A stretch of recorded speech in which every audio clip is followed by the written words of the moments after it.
Salut à tous les amis, j'espère que vous allez très bien. On se retrouve pour une petite analyse de compétition de l'Open d'Australie, premier grand chelem de cette année 2020. Année 2020 qui va être riche évidemment en événements sportifs. Je voulais faire ce petit live. D'habitude, vous le savez, je vous fais toujours une analyse de compétition pour les grands chelems, des fois aussi pour les Masters 1000.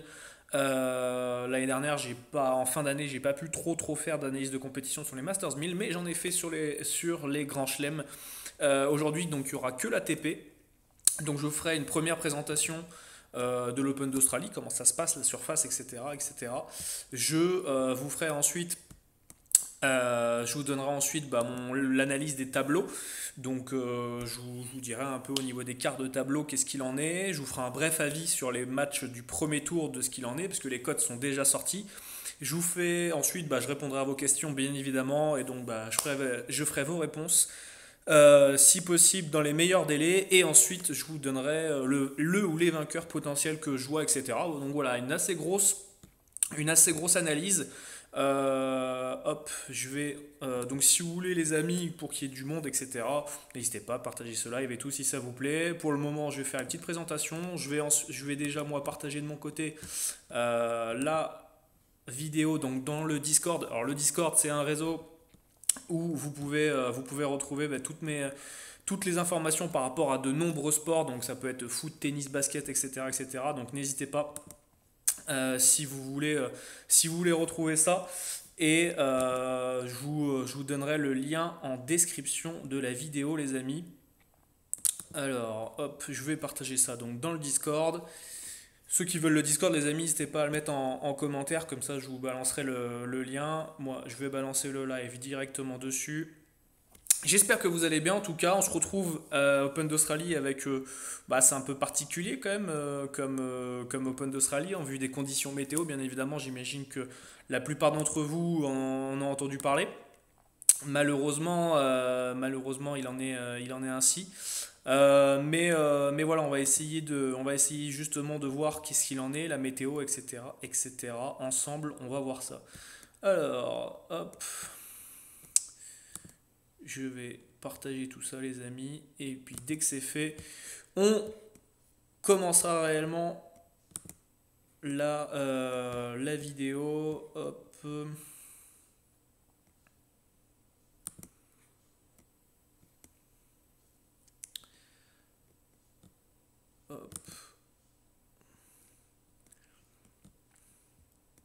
Hop, hop, hop, hop, hop.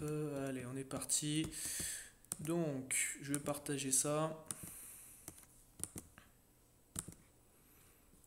sur le Discord et ensuite on sera parti, les copains. Salut à tous ceux qui arrivent, les amis. Je réponds bien évidemment à vos questions si vous en avez, donc n'hésitez pas.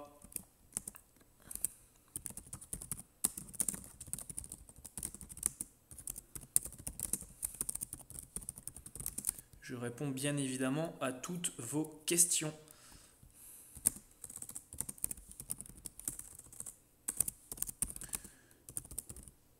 Donc prenez des notes, pour ceux qui veulent prendre des notes, etc. Bien évidemment, prenez des notes. Et on va partir tout de suite ensemble. Voilà, dans le Discord, c'est envoyé.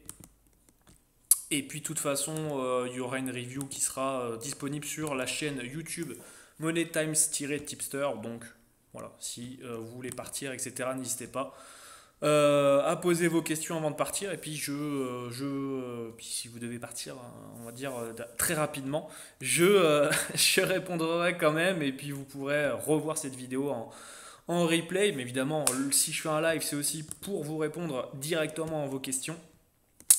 Présentation un peu de l'Open d'Australie. J'avais déjà fait une présentation l'an dernier, donc je ne vais pas recommencer ce que j'ai dit l'an dernier. Grosso modo, juste à savoir que donc l'Open d'Australie, c'est le plus gros site qu'il y a parmi tous les grands chelems. C'est le plus grand site qu'il y a. Il y a trois toits donc rétractables. Il y a trois cours où il y a des toits rétractables. Donc c'est le Grand Chelem qui a uniquement, enfin qui a trois toits. Roland Garros d'ailleurs vient d'inaugurer son toit, donc ça fait extrêmement plaisir bien évidemment. Et donc depuis 12 ans, je crois que c'est depuis 2008 maintenant, la surface est passée du Rebound Ace à du Plexicushion. Pour ceux qui ne connaissent pas et que c'est la technique, c'est normal. On parle de surface, donc on est sur un dur qui en gros absorbe plus les rebonds, etc. Et donc ça empêche davantage les blessures des joueurs. Et ça empêche aussi que sous forte chaleur, ce qui est souvent le cas dans cette période durant l'Open d'Australie, sous forte chaleur, ça évite qu'il y ait des rebonds qui soient irréguliers. Voilà les amis, tout simplement la différence entre le Rebound Ace et le Plexicushion qui est mis en place depuis 2008, il me semble. Donc voilà, c'est un petit point info qu'il faut savoir. Pour vous, c'est une surface qui est relativement rapide, d'accord? Moins que celle qui est aux États-Unis, beaucoup moins. Mais c'est une surface qui est quand même notamment assez rapide. Voilà, il y en a qui sont adeptes et qui affectent notamment cette surface. Évidemment, par rapport à du gazon, donc au dur qu'il y a aux États-Unis, ça va moins vite, mais relativement, ça va. C'est une bonne surface pour les joueurs qui sont polyvalents et qui sont capables de s'adapter. Voilà, c'est une surface où tout le monde est capable de s'adapter plus ou moins dessus, et donc ça veut dire aussi que bah, il y a davantage de surprises sur ce genre de tournoi avec du Plexicushion, c'est ce qu'il faut en tirer comme renseignement. Voilà, le plus titré de l'Open d'Australie, c'est Djokovic, avec 7 titres, et il me semble que derrière c'est Roger. Alors depuis l'Air Open, hein, je compte pas avant l'Air Open, mais depuis l'Air Open, c'est Djokovic avec 7 titres, il me semble, qui est tenant du titre. Aujourd'hui, on va s'occuper que de l'ATP, je ne ferai pas la WTA, pour ceux qui me connaissent déjà, vous savez que je m'occupe que de l'ATP, donc si vous voulez de la WTA, les amis, je ne pourrais pas vous en donner. Je peux avoir des avis sur certains matchs, etc. Mais voilà, je suis pas adepte et je regarde très peu de matchs WTA, donc voilà, ne posez-moi des questions que sur l'ATP et je pourrais intervenir d'ici là. Bref, présentation, je vais maintenant partir directement sur l'analyse des tableaux qui sont sortis donc ce matin en heure française. Bref, je vais faire un bref par rapport à l'année dernière. Bref, récapitulatif. Donc il y a Djokovic qui a gagné le tournoi face à Rafael Nadal en finale. En demi-finale, donc il y a Lucas Pouille qui malheureusement ne sera pas là. Il est en pleine rééducation. Il est à Dubaï, je crois, ou Dubaï ou Doha, je sais plus. Mais il est en rééducation actuellement. J'ai vu quelques vidéos. Il est en train de faire de la muscu et de réparer bah, son genou, etc. De muscler tout ça, donc c'est bien, il est en pleine rééducation, on espère pour lui qu'il va revenir le plus fort possible, pas le plus rapidement, parce que c'est souvent comme ça que tu fais des rechutes, mais le mieux possible, en tout cas dans ses pleines capacités. Stefano Tsitsipas donc aura une demi-finale à défendre, donc on va le suivre bien évidemment. Il y aura donc du Bautista Agut à suivre, qui a fait un quart de finale perdu justement contre Stefano Tsitsipas. C'est Frances Tiafoe. Et oui, Frances Tiafoe qui a fait quart l'année dernière, donc lui à surveiller parce qu'évidemment il va avoir beaucoup de points à défendre. Et vu le premier tour qu'il a, ça va pas être cadeau vu qu'il va affronter Daniil Medvedev, mais on aura l'occasion d'en reparler. Il y a du Miloš Raonic qui a un quart de finale à défendre, qu'il avait perdu contre Lucas Pouille. Et Kei Nishikori qui ne sera pas là et qui est perdu, qui avait abandonné contre Novak Djokovic. Voilà grosso modo les joueurs qui ont beaucoup de points à prendre. Je ne parle pas de ceux qui ont fait un huitième. Il y a Djokovic, il y a Carreno Busta, Alexander Zverev, il y a Borna Koric. Voilà. Il y a Roger qui a été éliminé par Stefano Tsitsipas, bien évidemment, dans un match en 4 tie-break. Dimitrov également et Berdych. Et à noter que, donc oui, pour ceux qui ne le savent pas, et ça peut être important d'un point de vue betting si vous êtes devant les matchs ou vous voulez faire du live, etc.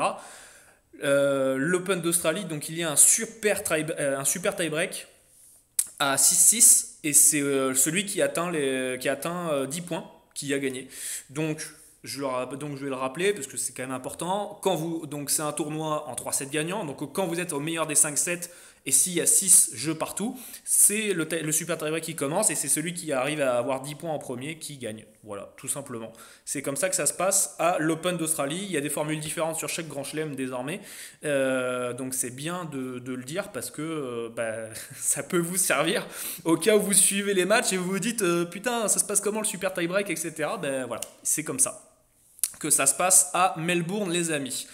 Euh, Est-ce que je vais pas parler de la météo, voilà, je pense que vous avez tous suivi plus ou moins qu'est-ce qui s'est passé avec les incendies, etc. On va espérer que le tournoi soit dans de bonnes conditions, que ce soit météorologique, que ce soit au niveau environnemental, etc.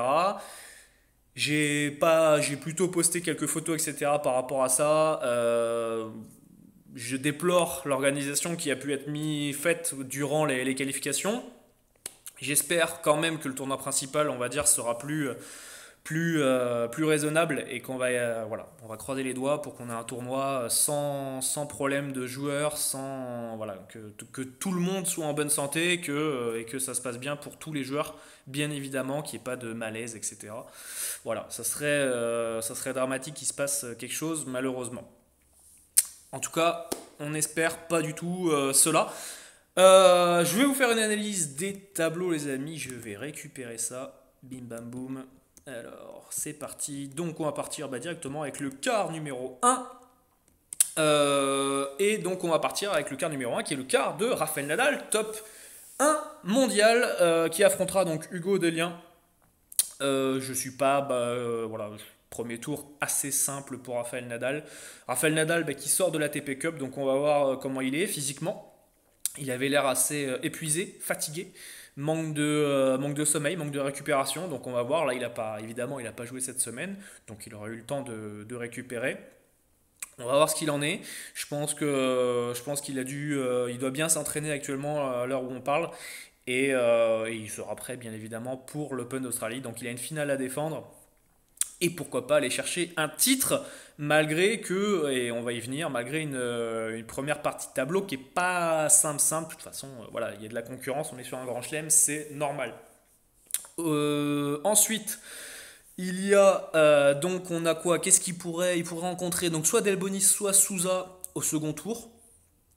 Normalement, devrait pas y avoir trop de problèmes. Je mettrai un léger avantage pour Souza sur ce match-là contre Delbonis, mais j'ai vu les cotes et pour moi Souza n'est pas valu. Je vous fais en même temps l'avis des matchs du premier tour, hein. Si vous avez des avis de match que je voulais que je vous donne et tout, n'hésitez pas à les mettre en commentaire et puis j'essaierai de vous répondre. Si c'est déjà fait, par contre, je ne vais pas me répéter. Mais voilà. Ensuite, au troisième tour, alors là, il y a trois qualifiés potentiels et Carreno Busta. Donc, Carreno Busta aura une bonne chance de se qualifier pour le troisième tour, quels que soient les qualifiés, j'ai envie de dire. Après, ça dépend si tu prends du Kojoksik, etc. Ça peut être chiant. Mais voilà. Il y a ce genre, Carreno Busta a normalement quand même la place pour aller en troisième tour et donc affronter son compatriote Rafael Nadal. Ils étaient en double à la TP Cup ensemble et là, il va falloir qu'ils jouent probablement contre. C'est pas dit, hein, mais logiquement, ça devrait être comme ça. Donc Raphaël, à l'expérience, j'imagine que ça devrait passer. Maintenant, Carreno Busta, c'est un gros élément et c'est quelqu'un qui est très embêtant à jouer, très complet et voilà, c'est quelqu'un qui peut faire chuter un Rafael Nadal qui est peut-être en méforme physique. Donc on verra tout au long du tournoi. Bien évidemment, le but des joueurs comme Djokovic, etc., Rafael Nadal, etc., c'est d'écourter un maximum les matchs des premiers tours. Donc au maximum de faire du 3-7-0.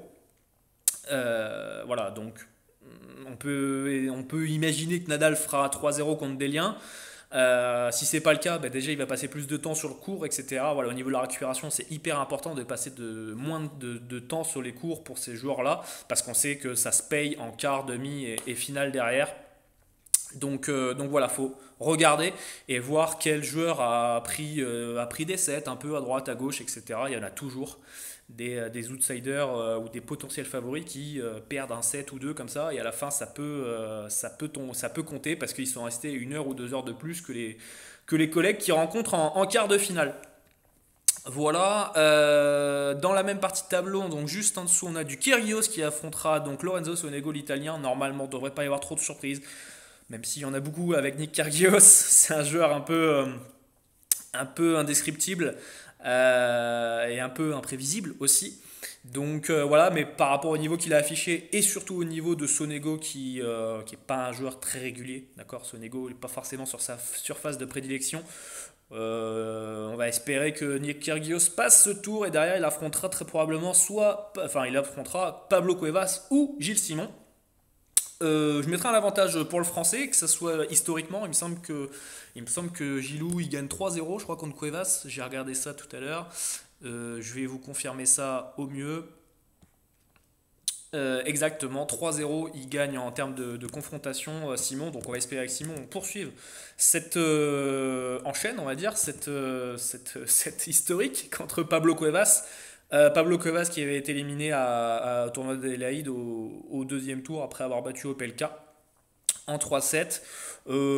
Pour moi, sur le papier, Gilou est un petit peu favori, mais de là à le mettre, je sais plus, je crois que c'était un 44. Il me semble, c'est pas, voilà, ça m'emballe pas plus que ça, un 42, un 44, ouais. Franchement, c'est pas emballant. De toute façon, je vais vous le dire, grosso modo, sur les matchs du premier tour, j'ai pas trouvé de grosses values. J'ai pas trouvé de choses qui m'intéressent vraiment énormément. Je vais vous en parler, mais sur les cotes en sec qui viennent de sortir assez récemment, j'ai pas vu grand chose qui m'intéresse énormément. Donc voilà, après les cotes sont parfois, enfin les cotes des favoris sont très très basses, vous pouvez vous en douter, pour ceux qui ont déjà vu les cotes. Mais voilà, il y a des coups à faire, bien évidemment. Il y a des joueurs qui vont sortir du lot, bien évidemment. Mais j'ai pas vu une grande value, moi, sur ces matchs du premier tour. Donc on va voir. Mais on va analyser ça ensemble. Uchiyama, le japonais qui jouera contre Michael Himmer. Là aussi, je mettrai un avantage à Himmer. Maintenant, le mettre à 1,22, non. Clairement, je le prendrai pas là-dessus. Et Karen Khachanov qui jouera contre un qualifié. Karen Khachanov qui a quand même du mal dans le jeu, c'est pas ça. Ça manque de tranchant. De toute façon, Kachanov, c'est un mec, généralement, hein, globalement, il démarre ses saisons un peu en mode diesel. Faut pas trop compter sur lui sur le début de saison. C'est un peu, je vous donne un peu un tips voilà, mais ça fait quand même pas mal de saisons maintenant qu'il il démarre ses saisons relativement tranquillement et puis il va perdre contre des joueurs qu'il est intrinsèquement ou il est intrinsèquement plus fort. Mais voilà. Par contre, en fin d'année, tu peux compter sur Kachanov parce que c'est un mec qui est capable de perfer, etc. Et voilà, je sais pas pourquoi. Est-ce qu'il retarde sa préparation pour des échéances plus sur la saison américaine, etc. Je sais pas pourquoi. Mais il a jamais été très très performant dans le jeu en Australie, etc. Et ça se confirme. Donc voilà, mais bon, il a quand même. Donc il jouera contre un qualifié. Derrière, il jouera contre Michael Himmer ou Uchiyama au deuxième tour. On peut espérer qu'il passe le deuxième tour. Et derrière, il jouera très probablement Gilles Simon ou Nick Kyrgios. Bon, voilà, il y a quand même de la place, on va dire. Si Kyrgios est à son niveau, je mets des guillemets parce que avec, avec ce qui se passe autour de Nick Kyrgios, s'il est à son niveau, qu'il est concentré, normalement Kyrgios devrait battre Kachanov, mais c'est des suppositions. Donc voilà, faut voir son niveau de jeu et voilà, surtout Nick Kyrgios quand il est attendu, c'est là où il répond généralement pas présent. Donc voilà, faut pas lui mettre de pression à Kyrgios, grosso modo. Mais c'est quand même une partie de tableau là pour le moment, c'est quand même relativement ouvert là, pour Nadal, en tout cas là, le premier quart du premier quart de tableau, on va dire. La première moitié du quart, pardon, elle est quand même assez c'est quand même relativement intéressant pour Rafa. Il aurait pu tomber sur d'autres joueurs plus forts. Maintenant, c'est pas cadeau, hein. Tu tombes en huitième de finale contre Kyrgios. C'est chiant. C'est chiant, même Kachanov c'est chiant aussi. Au troisième tour, t'as Carreno Busta. Donc voilà, c'est là où tu peux commencer à prendre des sets. Tu peux gagner, mais tu vas peut-être gagner en 4-7 ou en 5 et tout de suite ça va être chiant pour aller jouer les quarts et tout derrière. Donc voilà, donc c'est. De toute façon, globalement, Nadal a quand même une partie tableau qui est pas simple du tout. Et on va enchaîner avec la suite de ce premier quart. Il y a eu mon fils qui jouera contre Lou, le Taïwanais, il me semble. Je sais plus, ou alors bref. Lou, je connais pas beaucoup Lou, j'avoue. Je l'ai vu jouer par moment, mais j'avoue que j'ai pas. Dernièrement, je sais pas du tout ce qu'il donne, donc voilà, je vais pas faire le mec qui connaît. Je connais un peu son style de jeu, etc. Mais dernièrement, je l'ai pas vu jouer, donc je peux pas vous dire. Ivo Karlovic contre Pospisil, avantage Pospisil pour moi dans ce match. Maintenant, il me semble qu'il est autour de 1,45, 1,50. J'aurais mis ça un peu plus haut. Je vais confirmer mes dires, mais ah non, c'est même descendu à 1,30, donc ouais, non, c'est pas intéressant. Pour le coup, attention, parce que si, bon, j'imagine que mon fils devrait passer le premier tour quand même, et derrière, il peut tomber donc soit contre Karlovic ou Pospisil. Karlovic, normalement, ça devrait le faire, si c'est le cas. Si c'est Pospisil, attention, Pospisil est vraiment un accrocheur, il sert très bien. Et c'est un mec il a traversé lui des opérations et tout mentalement, il en a dans la tête. Donc lui, ça lui fait pas peur et il est capable d'élever son niveau de jeu quand il veut et vraiment de jouer à un très très bon niveau. Il a une très belle volée. Vraiment, Pospisil, il frappe fort. C'est quelqu'un qui revient de loin, il a pas de pression parce qu'il a quasiment pas de points à défendre, donc il a pas de pression ce mec-là et il joue détendu. Et quand tu joues détendu, bah forcément, tu joues mieux. Et voilà, et mon fils, bah lui, on le sait, des fois peut se crisper, etc. Normalement, logiquement, mon fils devrait gagner, mais en plus, les coachs, je pense qu'elles seront générales. Enfin, je pense que s'il y a un mon fils Pospisil au deuxième tour, ils vont mettre largement favori mon fils. Et franchement, si c'est en dessous de, je sais pas moi, fin 40, franchement, ça m'intéresse pas. Donc voilà. Après, il y a du James Duckworth qui jouera contre Aljaz Bedene. Match serré, plus serré qu'il en a l'air. J'ai dû voir du Bedene autour d'un 70, un truc dans le genre, un 65, un 70. Euh, je me je pense que c'est un match qui peut aller en 4 ou 5-7. J'ai du mal à voir un match en 3-7. J'ai du mal à voir un joueur vraiment battre l'autre en 3-7. C'est deux joueurs qui servent plutôt bien, qui frappent bien la balle. Bedene est capable de rentrer un peu dans la tête du joueur en face et de faire un peu de trash talking et tout de temps en temps pour un peu faire capsuler le joueur qui est Duckworth, qui jouera à la maison. Donc intéressant comme match. Franchement, s'il y avait quelque chose à prendre là-dessus, j'irais peut-être sur l'outsider qui est Duckworth. Mais je préfère garder mon argent. Mais c'est un match qui, voilà, pour moi, je choisirais si vous avez un over 3,5 de 7, je pense que ça me paraît plus judicieux parce que j'ai beaucoup de mal à vous donner un serveur. Je mettrais un petit avantage à Bédéné, mais vraiment léger et ça vaut pas sa cote. Plus que chiant qu'Yrgios déteste Nadal, aura envie chez lui de le sortir normalement à voir premier tour. C'est ça, Fabien, et t'as exactement suivi mon raisonnement. C'est que Kyrgios contre Rafa, voilà, Kyrgios adore jouer les gros joueurs, les top joueurs. Et forcément à la maison et tout, on peut s'imaginer que ça va être une guerre des tranchées. Donc voilà, ça va être très compliqué pour Rafa. Voilà, ça va être compliqué pour moi pour Rafa sur cette. Si Kyrgios arrive à passer en huitième, ce qui n'est pas fait, hein, il est capable de choke au premier tour, hein, donc voilà. Mais, mais, euh, mais on imagine un Rafa Kyrgios, ça aurait de la gueule et ça serait très sympa à suivre, je pense. Félix Auger-Aliassime qui jouera contre un qualifié, donc là ça va dépendre du qualifié bien évidemment. Je l'ai vu jouer là dernièrement sur ses deux derniers matchs contre et Duckworth et Bolt, donc hier et avant-hier. Et il sert bien. Il sert bien mieux qu'il a pu faire l'an dernier où il a pu finir la saison, parce qu'il a fini la saison, c'était un peu compliqué. Les 4-5 derniers mois de la saison 2019, ça n'a pas été simple pour le Canadien. Il était beaucoup attendu aussi. Voilà, il y a eu beaucoup de pression. Je crois il a quel âge? 20 ans? 19, 20 ans, 21 peut-être? Enfin, il a la vingtaine, quoi. Il est jeune. Et c'est un mec qui enchaînait pas mal les doubles fautes et tout, qui servait très mal. Et quand tu sers mal, c'est alors que tu as très bien servi quelques mois avant. C'est surtout dans la tête que ça se passe. Donc voilà, Félix, on va voir. Il peut faire le trouble fait sur ce tableau-là, qui est relativement ouvert quand même, malgré tout. Ça va pas être facile, mais il est relativement ouvert. Là, il est en demi-finale de. C'est quoi? C'est Adélaïde ou Auckland? Attendez, j'y vais. Il me semble que c'est Adélaïde. Voilà, c'est ça. Il joue Roublev en demi-finale. Ça va pas être cadeau. C'est pas un cadeau. Ça va être un beau match, par contre, à regarder. Mais.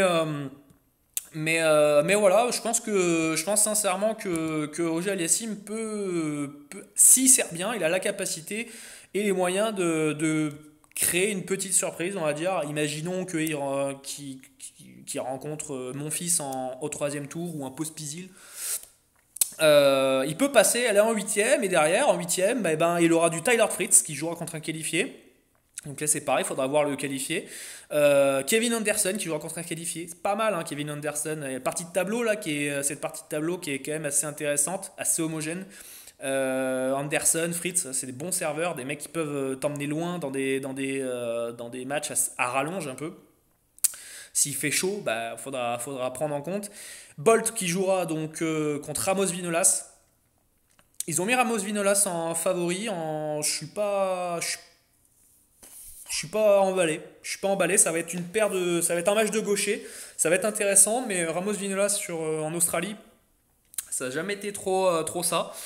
Donc voilà, peut-être mettre une pièce sur Bolt, ça peut être intéressant. À voir comment il a récupéré du tournoi d'Adélaïde aussi, hein, bien évidemment. Mais il m'a paru intéressant sur sa mise en jeu. Bolt, léger un peu sur le retour de service. Mais Ramos Vinolas n'est pas le meilleur serveur du circuit, loin de là. Donc voilà, ça va être un match assez intéressant et dans le niveau du jeu, ça peut être cool. Je mettrais peut-être une piécette sur Bolt, mais pareil. Je partirais plus peut-être sur un over 3,5 là-dessus. J'ai du mal à voir un joueur mettre 3-0 à l'autre. Je vois un match un petit peu un peu équilibré, donc voilà. Et un dernier match de ce quart, donc on aura du Adrian Manarino contre Dominic Thiem. Pour moi, il n'y a pas photo sur ce match. Normalement, Dominic doit faire le job et s'il joue sérieusement, voilà, il y a pas grand-chose normalement à dire sur ce match. Je me rappelle plus. Alors attendez, je vais aller voir où c'est qu'il s'est arrêté Team l'an dernier. Je crois qu'il s'est fait éliminer au premier tour, je crois. Il s'est fait éliminer quand Team Team, il est où? Mais du coup, enfin, il a pas beaucoup de points en tout cas à défendre, ça c'est une certitude. Il n'a pas beaucoup de points à défendre. Ouais, ils se sont affrontés 7 fois hein, contre Manarino déjà. C'est quand même beaucoup. Ils se sont affrontés 7 fois, une fois sur terre, une fois en salle, une fois et 5 fois sur dur. Et 7 fois, Team a gagné contre Manarino, mais ce qui est assez logique. Ouais, il a fini au deuxième tour. C'est ça, il a fini au deuxième tour l'an dernier, donc il n'a pas beaucoup de points à défendre, donc du coup il va pouvoir jouer libéré. Et Domi c'est intéressant Domi. Domi, c'est intéressant pour lui parce que malgré une partie de tableau assez homogène, il peut vraiment, deuxième tour, il a Bolt ou Ramos Vinolas. Pour moi, il n'y a pas photo. Enfin, normalement, c'est quand même un second tour qui a son avantage. Derrière, tu peux avoir du Kevin Anderson ou Fritz. Ça, c'est embêtant. Ça, c'est des mecs qui peuvent t'embêter et t'emmener un troisième tour un peu compliqué, en 4 ou 5-7. Ça peut être, et même peut-être perdre si ça sert vraiment bien en face et que ça retourne bien. Donc ouais, bah voilà, juste savoir à quel niveau est Team, comment il s'est remis de la TP Cup, etc. Il a eu un niveau en dents de scie quand même sur cette ATP Cup où il y a des heures qu'il a passé sur le cours où il était intouchable et il y a des heures où tu ne comprenais pas pourquoi les réactions qu'il avait.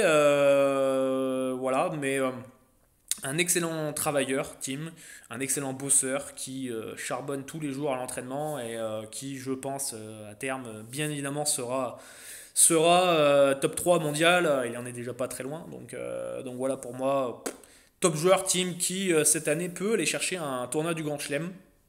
Peut-être pas l'Open d'Australie, surtout au vu du tableau là.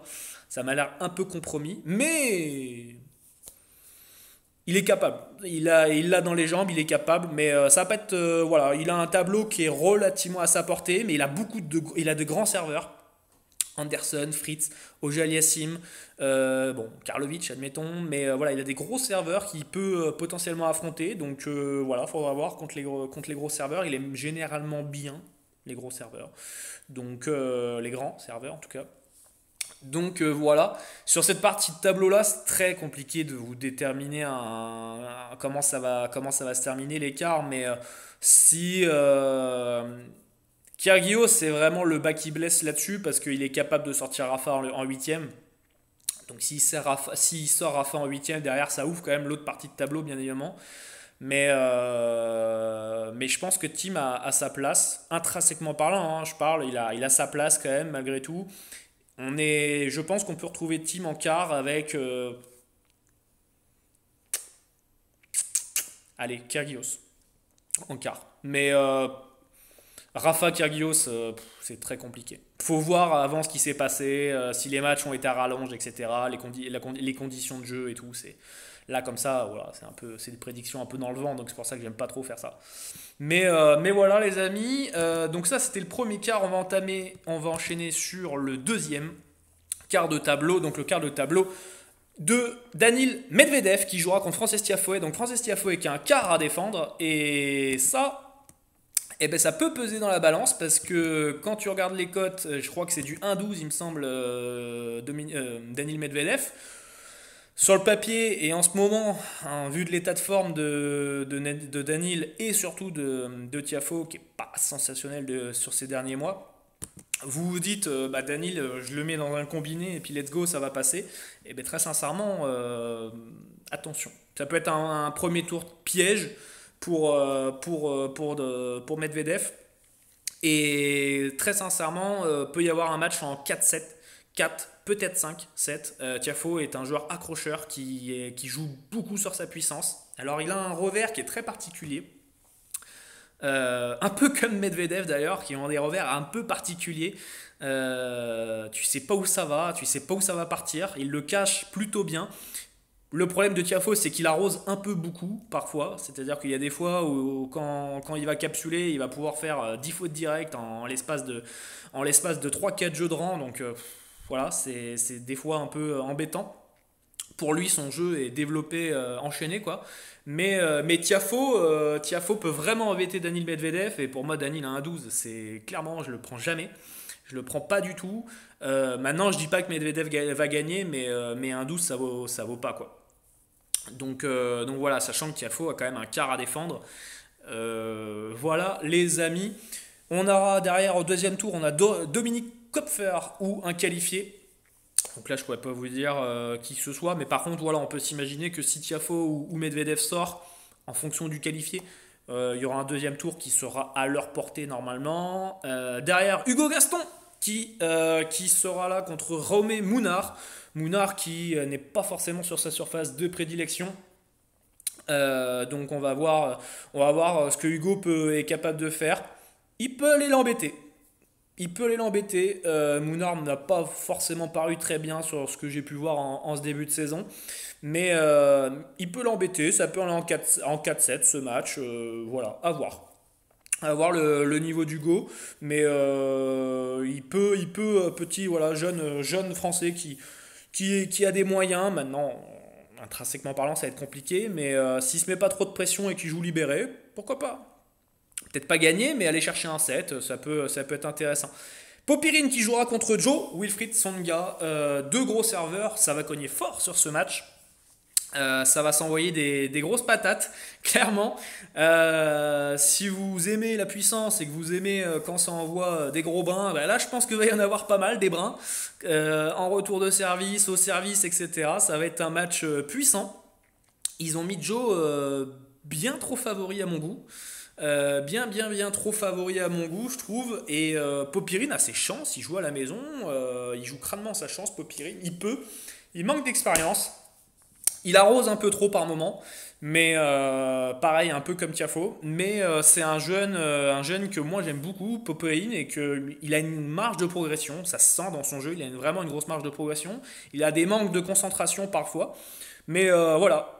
Match qui peut être accroché, je vois pas Joe aller gagner en 3-7, franchement, sauf si Popirine il capsule, mais je pense pas, et Popirine peut vraiment aller l'embêter, voilà, ça peut être en 4 ou 5-7 ce match. John Isner contre Thiago Monteiro.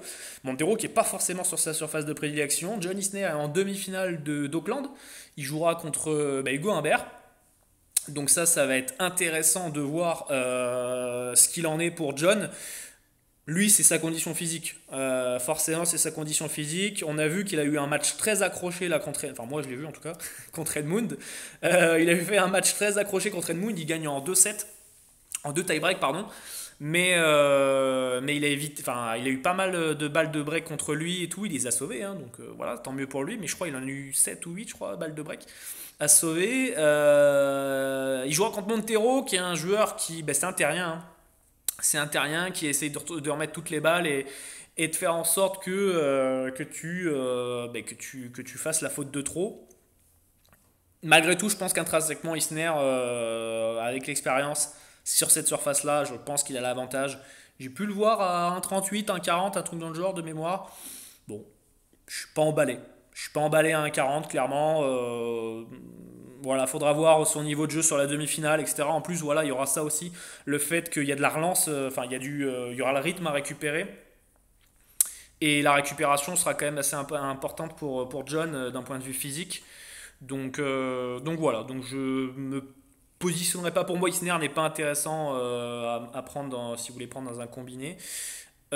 Ensuite, donc il y aura du Kekmanovic contre Andreas Seppi. Duel de serveurs. Seppi, je sais pas forcément où c'est qu'il en est en termes de niveau. Par contre, Kekmanovic, moi je sais. Je sais où il en est parce que j'ai pu le voir. Et il s'était fait éliminer à Doha face à Roublev qui était intouchable. À Doha, il était intouchable, Roublev, dans une forme extraordinaire. On va en parler juste après d'ailleurs. Mais il était intouchable à Doha. Quand il joue comme ça, Roublev, magnifique. Et on a Seppi du coup qui jouera contre lui. Ça peut être un match à rallonge, ça aussi, ça peut être un match en 4, 5, 7, ça peut jouer avec du tie-break, ça peut jouer à des détails. Je me porterai pas sur ce match-là, match compliqué à bet pour moi. Je mettrai un avantage pour Kekmanovic, mais un léger avantage et voilà, je prendrai pas en dessous d'un 1,90 quoi, Kekmanovic. Voilà. Zumur contre Stan Wawrinka. Là, c'est un duel de mecs qui n'ont pas trop de conditions physiques. Zumur, c'est compliqué. Zumur, c'est très compliqué parce que c'est un mec qui est capable de perfer sur un tournoi dans le trou du cul du monde. Et puis un Open d'Australie peut arriver là contre Stan. Il peut aller gagner le prochain tour. Enfin, il peut gagner le premier tour et derrière se rétamer contre n'importe qui. Zumur, c'est très compliqué de savoir avec lui. Très sincèrement, je suis pas fan de ce joueur-là. Genre qui est capable de tout faire et en même temps rien faire. Il joue Stan qui m'a pas paru extraordinaire sur ce que j'ai pu voir dans son jeu contre. C'est Corentin Moutet qui le sort à Doha. Physiquement, tu sens voilà, faut reprendre le rythme. Donc bon, de toute façon, pour pas mal de joueurs, ça va être aussi des matchs de reprise, hein. Il y en a qui vont commencer leur saison sur ce tournoi. Donc voilà, faudra faire attention. Mais normalement, Stan, à la puissance et au service, il est plus fiable. Mais c'est un 1,20 et franchement, un 1,20, j'y vais jamais. J'y vais jamais. Normalement, qui sait que je dois sortir pour aller en quart dans cette partie-là. Potentiellement, je mettrai Medvedev, mais va falloir passer le premier tour. S'il passe le premier tour avec Tiafoe, derrière, je pense qu'il peut vraiment aller. Il peut vraiment aller en quart. Il y a du John Isner qui sera là aussi, qui peut embêter, et Stan, en fonction du niveau physique dans lequel il est. Mais normalement, Daniel devrait s'en sortir. Je dis bien normalement, s'il est en pleine possession de ses moyens. On passe à la deuxième moitié du deuxième quart de tableau. David Goffin qui jouera contre Jérémy Chardy. David Goffin qui a élevé son niveau de jeu sur ATP Cup, qui a été très très très intéressant. Chardy qui fait du Chardy, c'est-à-dire que tu sais comment il est, Chardy. Tu sais qu'il a un gros coup droit, gros service, grosse puissance, mais c'est un jeu très stéréotypé. Donc quand tu arrives à le faire sortir de son jeu stéréotypé, tout de suite, ça va arroser un peu plus. Et Goffin a l'expérience et a la capacité je pense, battre Chardy, même si ça va pas être simple, hein. Ça va être un match plutôt accroché. Je dirais pas que Goffin gagnerait en 3-7, clairement. Je pense que Goffin devrait gagner, mais je le vois pas gagner en 3-7, donc voilà les amis. Pierre-Hugues Herbert contre Cameron Norrie. Herbert, il jouera très probablement, enfin normalement c'est prévu en tout cas, il jouera en double avec Nicolas Mahut, Nicolas Mahut qui ne s'est pas qualifié en simple. Il joue Cameron Norrie qui fait un début de saison pas terrible. On l'a vu à la ATP Cup, c'est pas flamboyant dans le jeu. Franchement, ce match, j'y touche pas. Ils ont mis Pierre-Hugues Favot.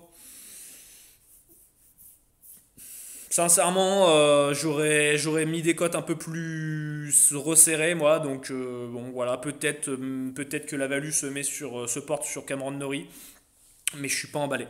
Je suis pas emballé par ce match. Yusi Sugita qui jouera contre un qualifié, donc là on ne sait pas. Christopher O'Connell qui jouera contre Andrei Rublev. On va voir Rublev ce qu'il en est, comment il va pouvoir récupérer, parce que là il aura enchaîné deux tournois, Doha et du coup Auckland.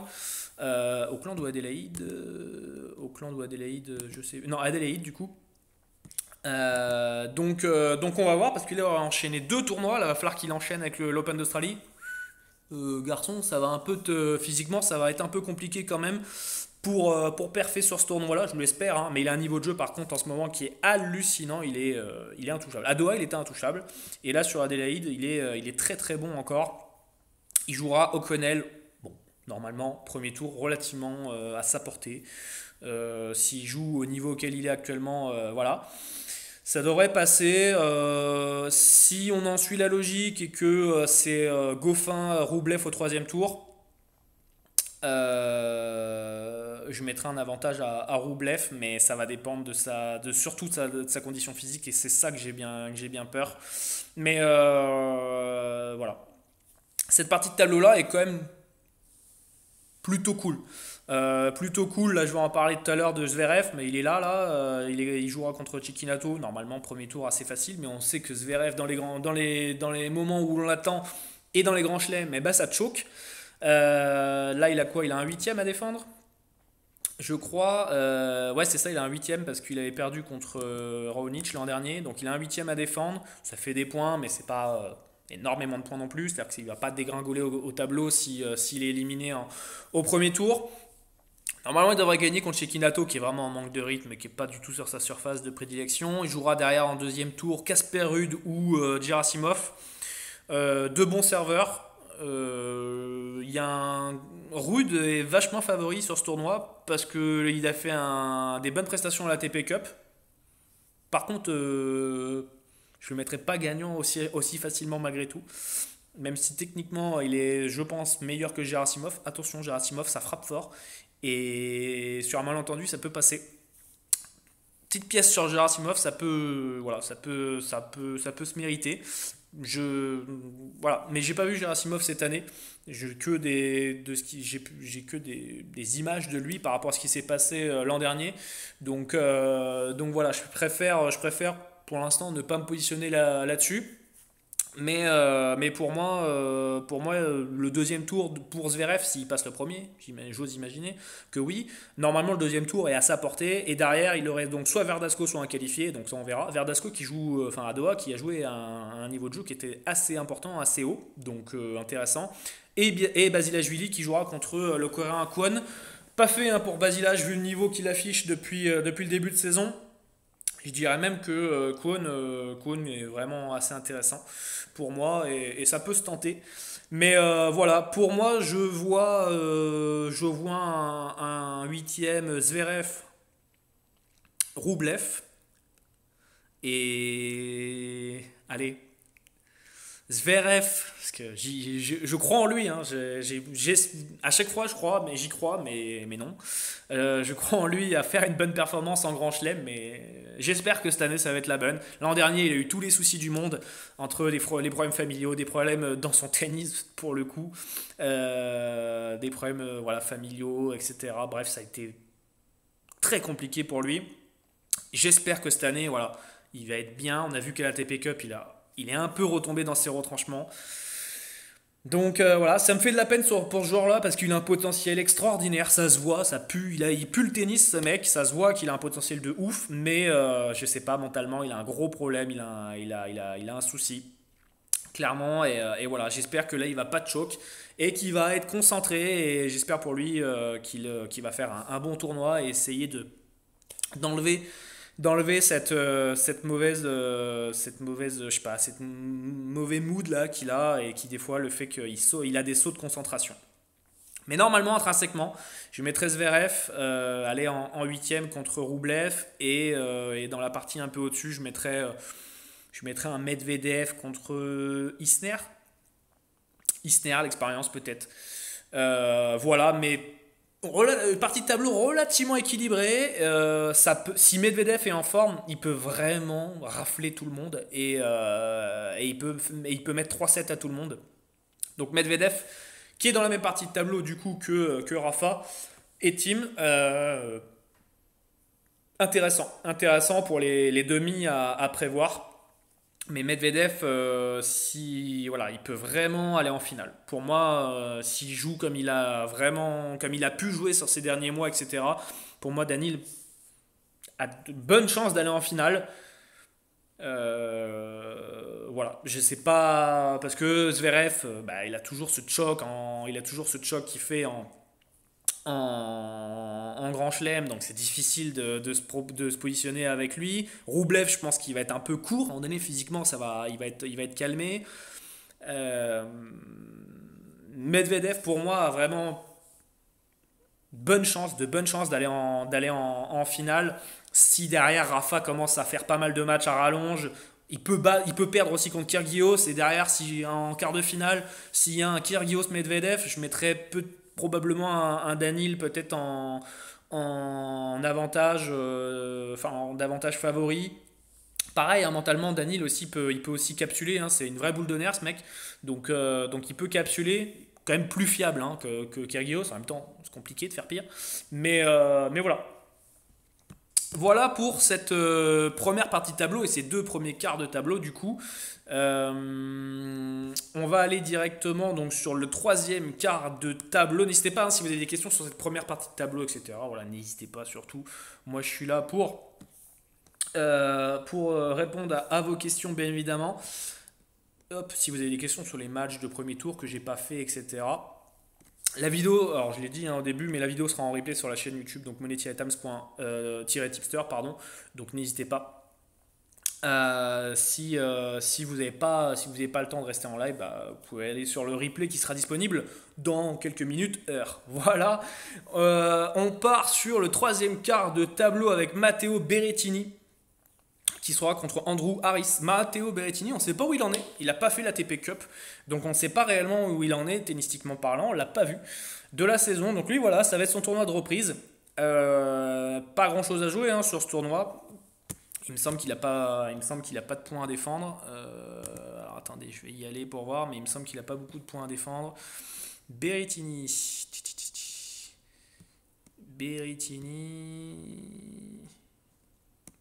Hop, méfiance Verdasco aussi. Ouais, Verdasco m'a vraiment fait. Après, le problème de Verdasco, c'est physiquement, quoi. Ah, c'est un papy, hein, Verdasco. Et au meilleur des 5-7 comme ça, sur un tournoi en 3-7 gagnant, j'ai du mal. J'ai du mal à le voir aller en quart, demi. C'est très compliqué. Il a le niveau, hein, techniquement, il a le niveau, mais physiquement, ça va pêcher. Et je le vois mal enchaîner les 3-0 pour y aller. Mais après, admettons.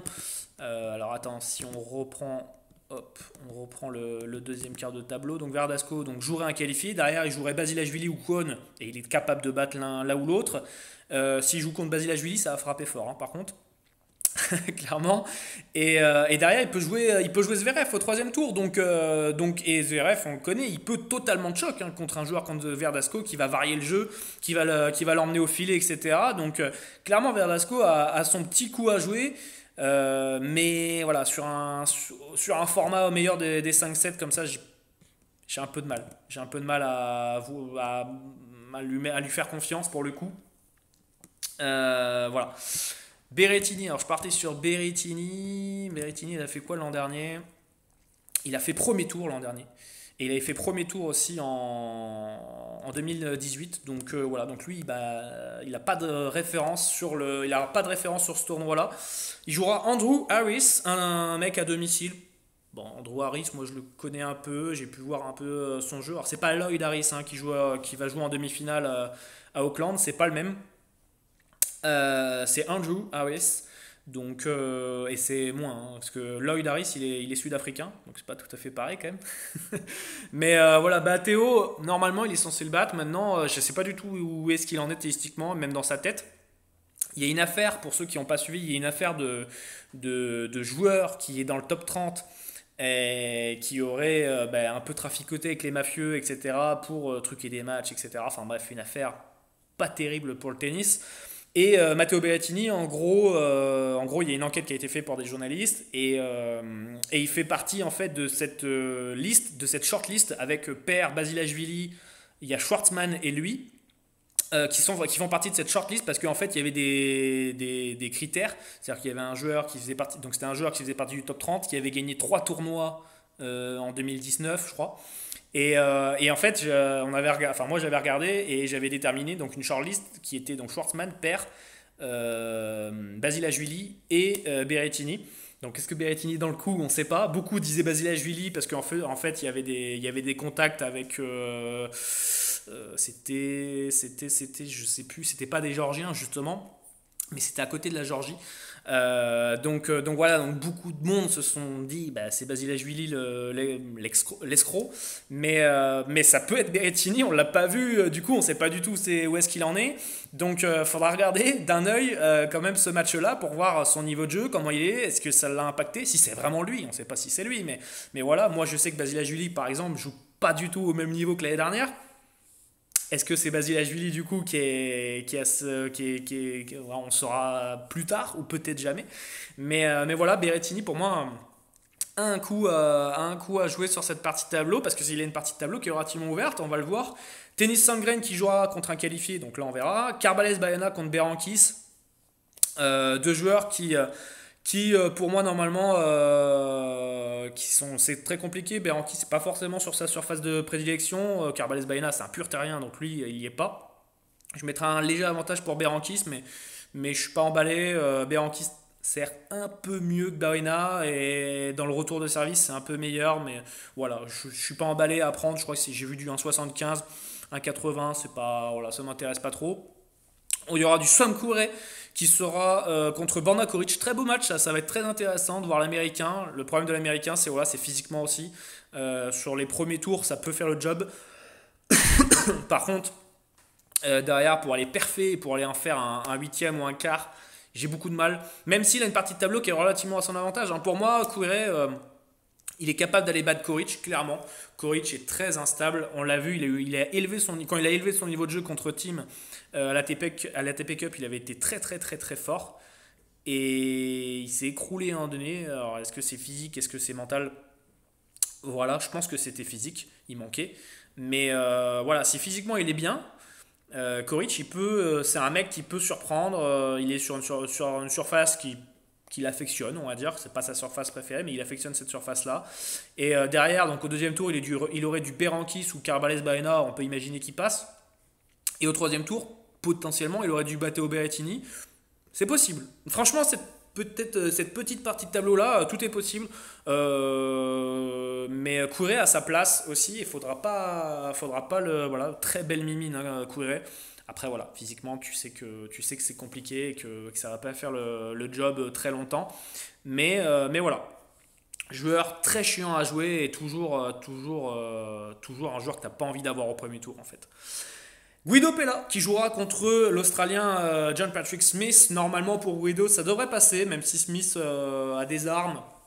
Maintenant Guido quand même a de l'expérience, il est capable de retour de service surtout de maintenir ça et de faire en sorte d'aller accrocher des jeux de service. Donc Pella normalement ça devrait le faire. Il y aura Grégoire Barrère qui jouera contre un qualifié, donc on va voir. Mais là Pella voilà, il peut potentiellement aller au troisième tour normalement assez logiquement. Par contre, après, là, il y a du lourd. C'est Jordan Thompson qui jouera contre Alexander Bublik. Très beau match, très beau premier tour. Enfin, très beau. Beau premier tour. Deux serveurs qui sont assez bons. Bublik qui est un peu le Kyrgios kazakh, c'est-à-dire qu'il est un peu foufou, il est un peu voilà, il est un peu fou parfois, mais c'est un mec qui a une vraie personnalité et qui est vraiment sympa à avoir joué au tennis. Il fait des coups parfois, voilà, c'est un peu il y en a qui le prennent pour un génie, pourquoi pas. Thompson qui est un mec qui est par contre un peu moins fou, mais qui par contre est très puissant. Un match très intéressant. Ça peut faire du tie-break hein, ce match-là, clairement, parce qu'on a deux serveurs qui tiennent relativement bien leur mise en jeu. On peut avoir du tie-break. Il y a un match plutôt serré, peut-être un over 3,7,5, 3,5 7 et intéressant parce que je vois ce match peut-être un peu s'éterniser en 4 ou 5 7. Donc voilà. Je ne me positionnerai pas sur un vainqueur, mais sur un over de 2-7, les amis. Et derrière, donc ça c'est le premier tour, et le derrière, tu as du Riley Opelka contre Fonini, et là, ben, il y aura une revanche à prendre, il me semble, parce que Fonini avait perdu contre Opelka. Où c'est qu'ils s'étaient rencontrés, les deux loulous? J'avais regardé ce match, c'était où? Alors attendez, je vais aller voir ça. Je sais qu'Opelka avait gagné contre Fabio Fonini. C'était à l'US Open, voilà, c'était à l'US Open. Et ils s'étaient re-rencontrés donc en fin d'année, il y a quelques mois à la Coupe Davis. D'accord. Et ils s'étaient rencontrés à l'US Open et Opelka avait gagné 3-7 à 1 au premier tour. C'était un peu la surprise de ce premier tour du US Open. Opelka qui m'a pas du tout rassuré contre Cuevas à Adélaïde en début de semaine. Et donc on va voir ce qu'il en est de Fonini, la motivation qu'il va avoir et tout. On a vu que il avait été un peu à la TP Cup à la cool, Fabio, hein, on le connaît, c'est un peu à ses envies aussi. Mais voilà, ça va être le premier tour et le deuxième tour là, de cette partie-là, là, Thompson, Bublik, Opelka, Fonini. Franchement, pour savoir qui c'est qui va sortir et aller en troisième tour, eh ben, c'est pas cadeau. Clairement, c'est pas un cadeau. Donc voilà, et du coup, Guido Pella pourrait profiter de tout ça parce que lui, il a une partie de tableau relativement simple. Et il pourrait se retrouver au troisième tour, taper un mec qui est un peu éméché physiquement. Et donc aller en huitième, et pourquoi pas espérer taper un Berrettini en huitième. Voilà, un mec comme Guido Pella peut faire la perf. On n'est pas à l'abri. Il en est capable en tout cas. Donc voilà, c'est une petite wildcard peut-être que je pourrais mettre sur lui. Mais il sera surveillé. Il sera surveillé. Joueur très complet, Guido. Meilleur sur terre quand même. Mais sur cette surface, ça peut vraiment passer. Donc voilà, ça va dépendre si avant ça s'enchaîne pas mal quoi. Mais Opelka Fonini, très compliqué de vous sortir un prono là-dessus, sincèrement. Très compliqué, je vois un match assez serré, peut-être en 4 ou 5 7 d'ailleurs. Ça peut faire 3 tie-break, c'est ce qui me dérange un peu. Mais voilà. Denis Shapovalov qui jouera contre Fuxovic. Alors Denis Shapovalov a perdu contre Hugo Humbert là cette nuit. Malgré tout, Fuxovic, il est à la rue. En ce moment, il est à la rue, mentalement, il n'y est pas. Là, il a été à Bangkok, je crois, ou Bendigo, je sais plus, et il a abandonné, et tout. Enfin, ouais, il a complètement. C'était à Doha où il avait complètement la fin de son match contre Kekmanovic avait été inadmissible. Fuxovic, il avait complètement capsulé. Ouais, il jouait plus, enfin, il renvoyait plus les balles. Enfin bref, voilà. Compliqué, un Hongrois, Fuxovic en ce moment, je sais pas ce qu'il a, s'il a un problème physique ou quoi, ou psychologique, mental, mais il n'est pas du tout en ce moment, Fuxovic, donc voilà, et dans le jeu, pourtant c'est dommage, hein, c'est un joueur complet, et il est capable de faire des belles perfs et tout, mais il n'est jamais confirmé ce joueur, et je pense qu'il a un plafond de verre au-dessus de lui, et voilà. Il fera au mieux top 50, quoi, mais guère mieux. Donc normalement Denis Shapovalov ça devrait le faire, sa patte gauche très explosif, très puissant, très spectaculaire, hein, Denis Shapovalov à regarder. Par contre tu prends, enfin voilà, ça à prendre et à laisser quoi. Il y a vraiment de tout avec Denis Shapovalov. Il y a de la double faute, mais il y a de l'ace, il y a de l'arrosage automatique des fois pendant 20 minutes, et puis des fois pendant une demi-heure il joue un jeu stratosphérique à la Nadal. Enfin voilà, Denis Shapovalov, tu prends tout avec lui, c'est un peu comme Verdasco, c'est des mecs sur 30 minutes ils sont capables d'avoir un niveau de jeu, d'élever un niveau de jeu, un truc incroyable. Et des fois, il craque complètement. Mais voilà, avec Shapovalov, tu prends tout. Et quand il est dans sa tête bien et tout, Shapovalov, c'est un régal de le voir jouer. J'adore ce joueur personnellement. Et voilà, je pense que c'est un mec qui sera top 10 mondial, bien top 10 mondial pendant des années, si physiquement il n'a pas de pépin. Voilà, techniquement, il a clairement du bon boulot. Et bonne carrière, je pense, à prévoir pour Denis Shapovalov. À terme. Ensuite, donc, il y aura Yannick Sinner, l'Italien, qui jouera contre un qualifié. Donc là, pareil, hein, t'es un qualifié, tu sors, ça fait 3 tours que tu viens de te taper depuis 4-5 jours. Et tu dois te taper Yannick Sinner, la petite pépite italienne en premier tour. C'est pas un cadeau. C'est pas un cadeau, donc on va voir Yannick Sinner. Ça va être intéressant de le voir sur, on va dire, chez les grands, d'accord, sur un grand chelem. Je suis impatient de voir un peu les perfs de ce joueur-là. C'est un joueur intéressant que je suis déjà depuis quasiment 2 ans et c'est intéressant. C'est bien ce qu'il fait. Leonardo Mayer contre Tommy Paul. Là, je mettrai un avantage à Tommy Paul, mais il est actuellement en tournoi en demi encore à Adelaide. Je sais jamais si c'est Adelaide ou Auckland. Excusez-moi, des fois je dois me tromper, excusez-moi. Mais j'ai des trous par moment de qui est dans quel tableau. Dans quel tournoi, pardon. Mayer en ce moment c'est compliqué. Voilà, au niveau du rythme c'est complexe. C'est complexe. Mayer, il a aucune sérénité. Aucune sérénité sur son jeu. Donc voilà, il a perdu contre Montero, il me semble, au dernier tournoi. Alors que Montero est quand même un joueur à sa portée normalement. Donc voilà, mais Tommy Paul a les moyens de rivaliser. On va voir au niveau de la récupération comment ça va se passer par contre. S'il continue le tournoi ou pas, là, bon, on va voir au niveau de récupération comment ça va se passer. Mais Tommy Paul a des armes. C'est un cogneur, c'est un mec qui sert bien. Il est capable d'éliminer Mayer sur ce match, je pense. Il en a la capacité. Maintenant, il me semble que j'ai vu du 1,70. Je trouve pas ça dingue. Je trouve pas ça dingue à 70, à 75 peut-être. Je trouve pas ça dingue. Donc voilà. Je me positionnerai pas forcément. Ou alors peut-être mettre une pièce. Mais voilà. Je suis pas emballé.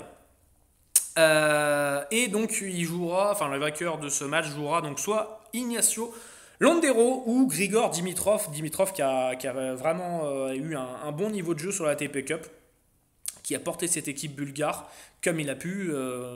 Il a fait en fonction de comment il a pu. Intéressant. Dimitrov contre Londero. Pour moi, je pense que Dimitrov devrait gagner ce match sans trop de problèmes. Mais on sait que Dimitrov a parfois de choc aussi par le passé, par moment. Donc là, il jouera contre Mayer ou Tommy Paul.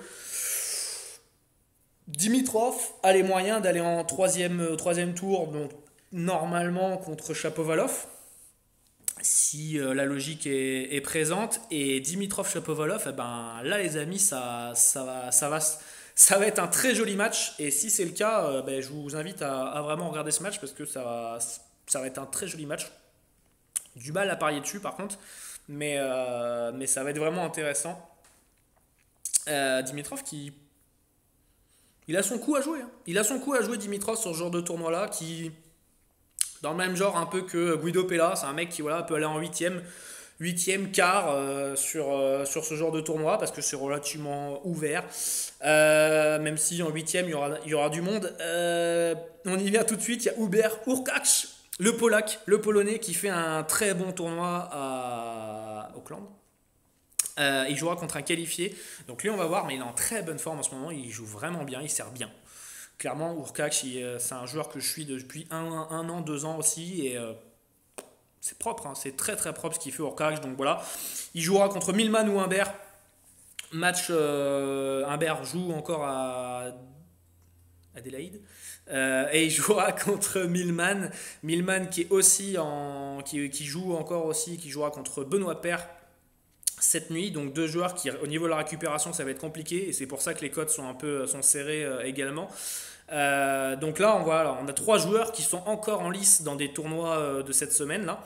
Donc je pense que ça va arriver un peu émoussé. Et du coup, Roger Federer, il est bien content quand même parce que lui, Roger, ben, il est dans cette petite partie de tableau là.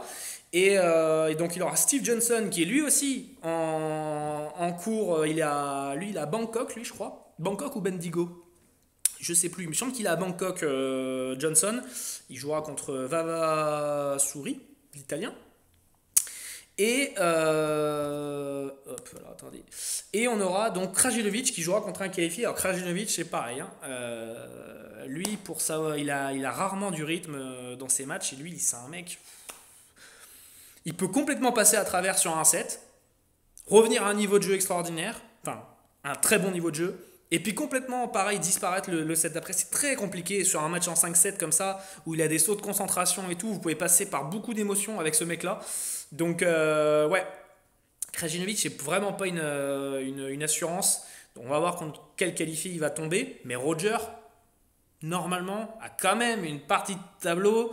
Le premier tour, il joue Johnson qui va être physiquement un peu entamé. Derrière, il jouera très probablement un mec qui va être un peu entamé aussi physiquement, que ce soit Urkac, Milman ou Humbert, c'est des mecs qui auront joué déjà la semaine d'avant. Donc bon, il va arriver deuxième, troisième tour. Normalement, Roger, il ne devrait pas censé avoir de surprise. Et on a vu déjà par le passé qu'il avait pu être éliminé au troisième tour, en huitième. Ça peut arriver. D'ailleurs, l'année dernière, il s'était fait éliminer en huitième contre Tsitsipas. Mais normalement, il a trois premiers tours qui sont à sa portée. Et derrière, par contre, il jouera donc en huitième. Eh ben, il peut jouer un Dimitrov ou un Chapovalov. Là, déjà, c'est très chiant. C'est très chiant à jouer. Et derrière, tu peux jouer un. Bah là, après, c'est un peu compliqué quoi. Tu peux avoir une wildcard. Ça peut être Pella, Berrettini, Fonini, Opelka. Voilà. Mais dans tous les cas, Federer a une partie tableau qui est pas facile. Et je le vois pas sortir aussi facilement que ça. Franchement, cette partie tableau-là est assez homogène. Il y a du monde qui peut s'en sortir. Très sincèrement, et Roger, je le mettrais pas gagnant forcément de cet Open d'Australie-là. En tout cas, il va avoir beaucoup de boulot avant. Et je le vois mal gagner. Alors, ces trois premiers tours, ça va. Mais le huitième quart, ça va être compliqué. Et je pense qu'il va y perdre des plumes à ce moment-là. Et peut-être qu'il va aller faire des matchs en 4, 5, 7. Et si, imaginons, un Rafa ou un Djoko aura fait que du 3-7 tout le long avec des matchs assez courts, physiquement, j'ai du mal après à voir ce qui est possible, sachant que Federer, donc vous l'aurez deviné, est dans la même partie de tableau que Djokovic, donc ça veut dire que potentiellement on peut avoir un Djokovic Roger pardon, en demi-finale. Donc voilà. Et donc j'ai fini pour cette partie de tableau, le troisième quart de tableau, les amis, et on finit avec le dernier quart. Et ensuite je vous dirai moi mes vainqueurs potentiels et mes wildcards. Je vous en parle déjà directement, mais voilà. Tsitsipas donc qui jouera contre Caruso, donc lui il aura les points d'une demi à défendre. Donc lui Tsitsipas doit pas se rater. Tsitsipas doit clairement pas se rater. Il jouera Caruso, premier tour qui sera clairement à sa portée. Ensuite, derrière, second tour, il jouera Kohlschreiber ou Giron. Pareil, second tour à sa portée. Troisième tour, donc après, il y aura donc, du Christian Garin ou Travaglia. Pas facile comme match. Deux mecs qui sont capables de gagner. Garin, j'ai beaucoup de mal avec lui parce que c'est un mec. Tu sens que pareil, il a une marge de progression qui est assez intéressante. Il manque ce truc de gagnant quoi. Il retombe, mentalement, il retombe un peu des fois dans ses travers. Il a des sauts de concentration. Voilà, Garin, j'ai beaucoup de mal avec lui, le Chilien, et c'est pas l'assurance touriste clairement. J'ai beaucoup de mal avec lui. Et sur un match 2, il est capable des fois de perfer et des fois de complètement passer à côté. Voilà, il n'y a pas de continuité, il n'y a pas de rythme, c'est compliqué. Radu Albot qui jouera contre Milos Raonic. Raonic, c'est l'énigme. C'est l'énigme. Raonic, c'est l'énigme. On n'en sait rien physiquement où c'est qu'il en est. Là, on l'a vu, il avait perdu contre Moutet à Doha. Enfin, voilà. Je crois qu'il avait des balles de match d'ailleurs dans ce match-là. Il jouera Radu Albot qui est pareil. Radu Albot, c'est pas un mec simple à avoir au premier tour. T'as envie d'avoir mieux. Normalement, il est censé le battre, mais voilà. Tsitsipas a quand même une partie de tableau où c'est à sa portée. C'est clairement à sa portée. Les trois premiers tours, normalement, il n'y a clairement pas photo. Même s'il joue à Raonic au troisième tour, normalement, Raonic, il est hors de forme. Il n'a rien à envier, que ce soit sur le service ou techniquement. Pour moi, Tsitsipas doit passer trois premiers tours relativement. Je peux me tromper, mais pour moi, Tsitsipas, s'il a son niveau de jeu de base, il peut jouer vraiment un très bon niveau de jeu. Derrière, donc il y aura du Benoît Paire qui jouera contre Cédric Marcel Stubb, l'allemand. Donc là, Paire va jouer là sa demi-finale contre Millman. Donc on va voir s'il s'en sort. Ça va être la récupération qui va être importante. Normalement, Benoît Paire, intrinsèquement, il n'y a pas photo. Mais on sait que Benoît Paire, pareil, il est un peu indécis. Et pour l'analyser, c'est pas forcément simple, mais normalement, intrinsèquement, il n'y a pas photo. Voilà, contre Stubb. Et derrière, on aura Silic contre Moutet. Et là, les amis, pour vous dire qui va gagner, ben, j'ai beaucoup de mal. Silic il est illisible depuis 2 ans. Il est illisible, Silic. Il est pas d'ailleurs, il est pas tête de série sur ce tournoi-là, donc c'est assez. Enfin voilà, Silic quoi, quand même. On pourrait se dire quand même que ça fait le job, mais non. Contre Moutet qui a fait un très bon tournoi à Doha, bah, qui est en finale, perdu contre Roublev. Donc il est en forme, il est en pleine capacité de ses moyens. Il joue franchement, j'aime beaucoup. J'aime beaucoup et contre Silic, il est capable de vraiment perfer. Et Silic, on le connaît, on a l'habitude de le voir perdre des premiers tours des fois où on se dit bah normalement intrinsèquement il n'y a pas photo. Et ben ouais mais non. En plus, vraiment, Moutet va pouvoir aller trouver des angles où il va l'embêter, il va jouer court, etc. Et Silic, quand tu essayes de le faire venir au filet et tout, c'est là où tu gagnes ton match. En fait, c'est en faisant bouger Silic de cette ligne de fond de cours. Or, ligne de fond de cours, Silic, il est perturbé. Si Corentin arrive à varier son jeu, à trouver des angles assez courts, etc., à l'emmener au filet, il a vraiment moyen pour Corentin d'aller gagner Silic tout simplement. Donc voilà, ça va être intéressant parce que derrière on peut avoir un deuxième tour du coup 100% Frenchy avec Benoît Paire et Corentin Moutet. Donc on pourrait s'assurer quand même d'avoir un Français en troisième tour, même si je pense que mon fils normalement devrait y aller aussi. Pablo Andujar qui jouera contre Michael Mo, pardon, l'américain. Je mettrais un léger avantage à Michael Mo maintenant. J'ai vu les cotes et clairement je ne le trouve pas valu du tout. Andujar qui n'est pas sur sa surface de prédilection. Voilà, Andujar est un pur terrien. J'ai du mal à le voir. Il peut peut-être perfer au premier tour. Et derrière, il jouera soit du Feliciano Lopez ou Bautista Agut. Je mets un avantage pour Bautista Agut. Il a un quart à défendre. Par contre, attention parce que Feliciano là, déjà donc, a été éliminé un peu plus tôt contre Urkach. Mais c'est très très bien. Il est servi énormément d'ace contre Bautista. Enfin, durant tout le tournoi d'ailleurs, il a servi beaucoup d'ace. Il sert très très bien. Par contre, voilà, après dans le jeu, c'est un peu plus limité. Pareil, c'est un papy, donc physiquement, tenir sur 5-7, c'est très compliqué. Mais voilà, de toute façon, je vois Bautista Agut sortir de cette partie de tableau-là. Bautista Agut qui, pour moi, normalement, intrinsèquement, devrait retrouver en huitième de finale Tsitsipas. Voilà, moi je le vois comme ça. Deux joueurs qui quand même ont une partie de tableau relativement à leur portée. Et par contre, pour dire si Tsitsipas ou Bautista Agut, qui c'est qui sort, très compliqué. Je pense que Tsitsipas sort. Je pense que Tsitsipas va en quart, mais c'est pas un cadeau. Enfin, c'est pas fait. C'est clairement pas fait. Mais voilà, les deux-trois premiers tours de ces joueurs-là sont relativement à leur portée. Et normalement, on devrait retrouver ça. Possible qu'il y ait des surprises, avec un Corentin Moutet qui fait une grosse perf aussi en Grand Chelem. Là, ça serait assez ouf. Mais on le sait, il a des coronesses, Corentin. Il a un gros mental. Il est capable aussi de vraiment, même s'il est dans une phase où ça va mal, il est capable de se reprendre et d'élever son niveau de jeu. Très intéressant, Corentin Moutet. On va pas s'emballer, d'accord. C'est pas le nouveau, je sais pas quoi, la nouvelle révélation du tennis français ou je sais pas trop quoi. On va pas s'emballer, mais voilà.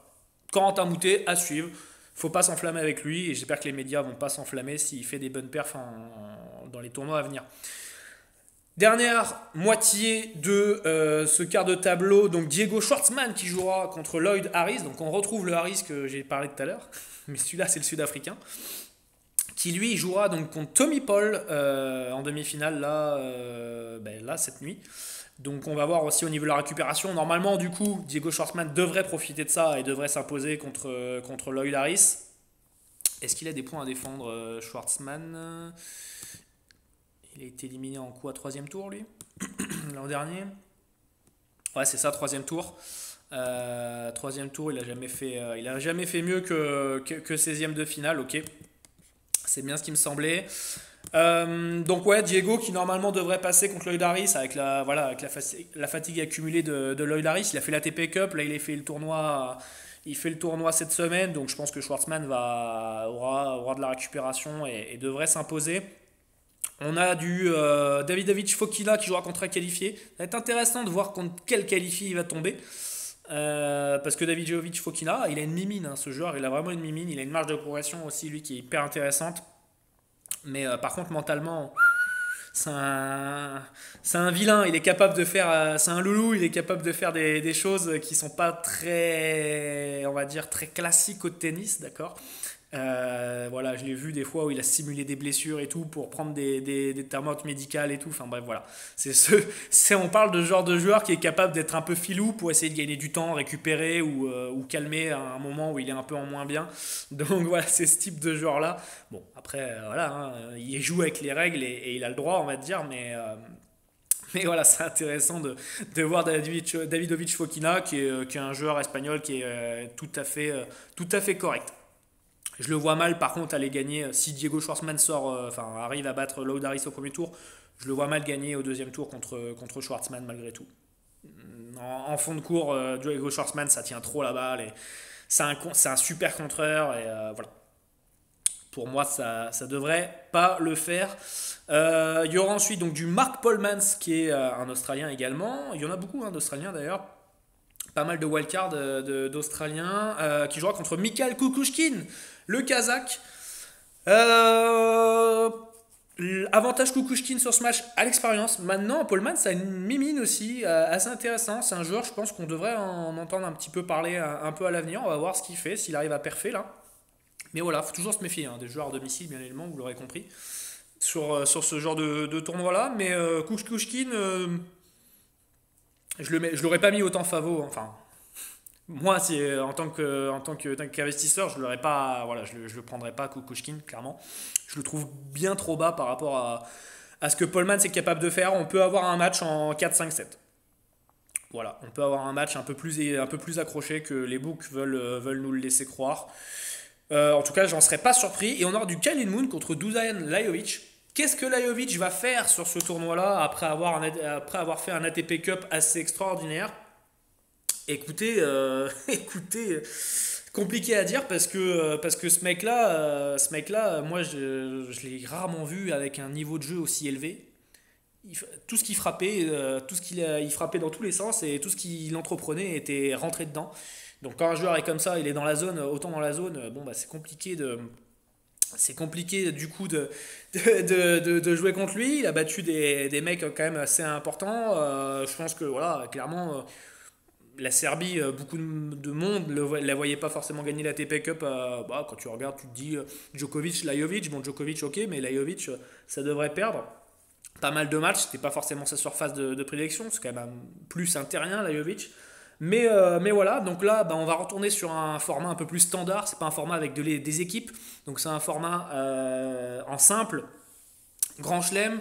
Donc c'est pas. En plus, il va être attendu parce que bah, il aura fait un bon ATP Cup, donc forcément il va être attendu. Et c'est typiquement le genre de match enfin le genre de situation où Lajovic peut se mettre de la pression, peut essayer d'en faire trop, de pas jouer son jeu. Et voilà. Alors après, Lajovic, je pense pas qu'il a pas de points à défendre, enfin pas beaucoup de points. Enmoon, lui, il a pas de points à défendre. Il avait été éliminé au premier tour l'an dernier. Donc lui, voilà. Par contre, il joue beaucoup mieux qu'Enmoon. Il sert bien mieux et c'est pas du tout le même Enmoon que l'année dernière. Je pense qu'Enmoon peut vraiment être un joueur qui peut arriver à faire des perfs cette année, durant la saison. Donc à surveiller Enmoon parce que pareil, lui aussi, il mérite. Il mérite quand il est bien dans sa tête. Ce mec-là, il est puissant, il tient bien son service. Il manque un peu des fois comment dire, enfin, ouais, pas de discernement, mais il manque un peu des fois de réflexion et de tactique. Son plan tactique est des fois pas, c'est pas au point, quoi. Il y a des fois, tu te dis, mais où c'est qu'il va, pourquoi il tape cette balle-là alors qu'il aurait pu la mettre ailleurs. Voilà, bref, des fois, il y a des petits moments de déconnexion. Mais sinon, Enmoon, intrinsèquement, je pense, pour moi, devra gagner ce match contre Lajovic, même si Lajovic a fait une très bonne performance à la TP Cup. Mais pour moi, voilà, un joueur comme ça qui va être très très attendu comme Lajovic. On se rappelle, Lajovic avait fait finale contre Fonini à Monte Carlo. Donc voilà, il est capable, mais c'est sur terre battue donc déjà, mais donc il est capable de performance. Malgré tout, là, on n'est pas sur une surface qui l'affectionne forcément. Et en plus, ça va être un match où ça va cogner fort. Par contre, ça va cogner très très fort. Ça va envoyer des grosses patates. Donc voilà. Et je vois Enmoon tenir plus la balle et mieux son service que Lajovic. Donc je mettrai un avantage à Enmoon sur cette partie sur ce match-là. Écoutez, c'est quand même une petite partie de tableau là, qui est quand même assez relativement homogène. Je pense que Schwartzman peut s'en sortir malgré tout. Schwartzman a l'expérience, il peut essayer de s'en sortir. Un Schwartzman Edmund au troisième tour, c'est pas un cadeau, hein, c'est pas cadeau. Franchement, beaucoup de mal quand même à voir qui c'est qui peut aller en huitième. Donc voilà. Et si je dis ça, c'est pour en venir du coup à Djokovic, qui quand même, Djokovic a quand même une partie tableau. Alors, il n'a pas un premier tour facile parce qu'il joue contre Struff l'allemand, même si Struff voilà, a perdu contre Bolt donc cette semaine. Mais, voilà, mais c'est un joueur puissant, c'est un joueur qui sert très bien, donc il faut essayer de breaker contre lui, quoi. C'est le but, ça va être le but de Djoko. Il est capable, hein, clairement, voilà, contre n'importe qui. Mais voilà, mais je pense que ça va un peu s'entretuer en fait dans cette partie du tableau là. Et quand Djokovic va arriver, ben il va un peu, lui, il aura sûrement gagné avant 3-0 par-ci par-là, et je pense que ça risque de faire du mal parce que j'ai pas parlé après, mais donc en deuxième tour, il aurait du Tatsumu Ito ou un qualifié. Donc là, on peut imaginer que le deuxième tour va être relativement simple et que ça fera 3-0 Djokovic. Et derrière, il aura donc du Daniel Evans. Daniel Evans qui joue très très bien en ce moment, qui joue vraiment à un bon niveau. Il jouera contre Mackenzie McDonald, pareil. Lui, Mackenzie McDonald, c'est un mec bon serveur. Malgré tout, il a des moments où des fois, des moments de déconcentration et tu sais pas comment le plan tactique, c'est quoi la mise en place, tu sais pas. Et il y aura le japonais, donc Ishito Nishioka contre Laszlo Djere. Je mettrai un avantage à Nishioka, même si, je sais pas, il a été partir. Bah, je crois qu'il avait joué le Challenger à Bangkok, là. Enfin, ouais, je sais pas ce qu'il a été faire, Nishioka. Il a plutôt bien joué sur la TP Cup, mais après, derrière, je sais pas pourquoi il a été faire ce tournoi Challenger, là. Voilà, je sais pas pourquoi. Ouais, Djokovic, il a un premier tour, c'est le plus dur limite qui peut y arriver. Par contre, deuxième tour, ça va être facile. Normalement, c'est 3-0, quel que soit l'adversaire.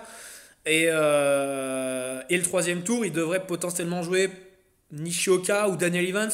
Donc là, c'est pareil, c'est pas des joueurs sur leur service, c'est pas très fiable. Ça peut l'embêter, il peut peut-être faire un tie-break, mais ça va pas. Pour moi, ça accroche pas de 7, quoi. C'est-à-dire qu'il va pas rester énormément de temps sur le court. Donc Djoko, quand même, un avantage par rapport à ça, où normalement il a trois premiers tours qui sont relativement simples. Et derrière, en huitième, eh ben, tu tapes des mecs un peu à la Schwartzman ou la Edmund ou la Jovic qui seront un peu entamés parce que les mecs auront fait sûrement du 4-5-7 déjà auparavant. Donc on peut imaginer que pareil, Djoko va arriver relativement frais contre ces mecs-là en huitième, bah, ça devrait pas faire photo. Et du coup, en quart, tu tapes un Tsitsipas ou Bautista Agut. Là, ça va être un vrai match, par contre, si tu tapes Bautista Agut ou Tsitsipas, parce que pour le coup, tu as on va dire, un adversaire de poids. Et très intéressant si c'est Bautista Agut, parce que ça va être un peu, pas un remake de la finale de la TP Cup, mais voilà, c'était Espagne-Serbie, donc ça va être intéressant. Il y aura sûrement Bautista Agut qui aura envie de prendre sa revanche vis-à-vis de Rafa à la TP Cup. Donc ça peut être un match très très très intéressant, très à regarder en tout cas. Et si c'est Tsitsipas, Tsitsipas on sait, hein, c'est le tombeur de tête, hein, tombeur de Rafa, Djoko et Roger l'an dernier. Donc voilà, est-ce qu'il est capable de faire tomber aussi la tête à Djoko sur ces quarts de finale hypothétique, un quart de finale bien évidemment. Voilà, ça va être hyper intéressant. Je vais vous dire mon potentiel vainqueur pour moi. Et ça reste que mon avis, mais pour moi c'est Djokovic.